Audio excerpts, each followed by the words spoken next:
So வெறும் ரூ. 250 ரூ. 300 ரூ. 400 அப்படிங்கிற மாதிரி பில் போட்டிருந்தோன்னே என்னோட ஒய்ஃப்க்கு ரொம்பவே ஆசை வந்துருச்சு இந்த மாதிரி பொம்மைகளை. ஸோ இந்த பொம்மை எங்கே இருந்துச்சு அப்படின்னு பார்த்தீங்கன்னா, நம்ம திருநெல்வேலி சென்னை சில்க்ஸில் செகண்ட் ஃப்ளோரில் தான் இந்த பொம்மைகள்லாம் அழகழகாக வச்சுருக்காங்க. குழந்தைங்கன்னா பிடிக்காதவங்களே இருக்க முடியாது, அந்த அளவுக்கு சூப்பராக ட்ரெஸ் பண்ணி ஒவ்வொரு குழந்தை பொம்மையுமே இருந்துச்சு. எல்லாமே பார்த்தீங்கன்னா ஒரு 300, 400, 450 ஆர் 250 அந்த மாதிரிலாம் கூட இருந்துச்சு. பாருங்கள், சூப்பராக இருக்குது பார்க்குறதுக்கு.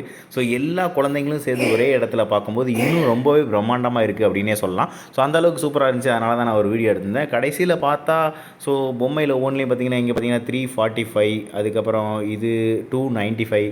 ஸோ எல்லா பொம்மையுமே ரொம்ப கம்மியாக இருந்துச்சு. இதே சரணா ஸ்டோர்லனா ஒரு 800 900 இருக்கும் அப்படிங்கிறதுனால இங்கே பர்ச்சேஸ் பண்ணிக்கலாம் அப்படிங்கிற மாதிரி யோசிச்சோம். இதெல்லாம் 50 ரூபா போட்டுருச்சு. அதுக்கப்புறம் தான் எங்களுக்கு டவுட் வந்துச்சு.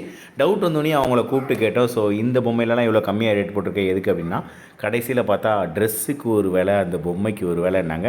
மேலே போட்டிருக்கு பார்த்தீங்களா, பாபி டால் 1256 ரூபா ட்ரெஸ்ஸோடு சேர்த்து அப்படின்னு சொன்னாங்க. ஸோ அதே இடத்துல அந்த பொம்மையை வச்சுட்டு திரும்பி பார்க்காம வந்துட்டோம்.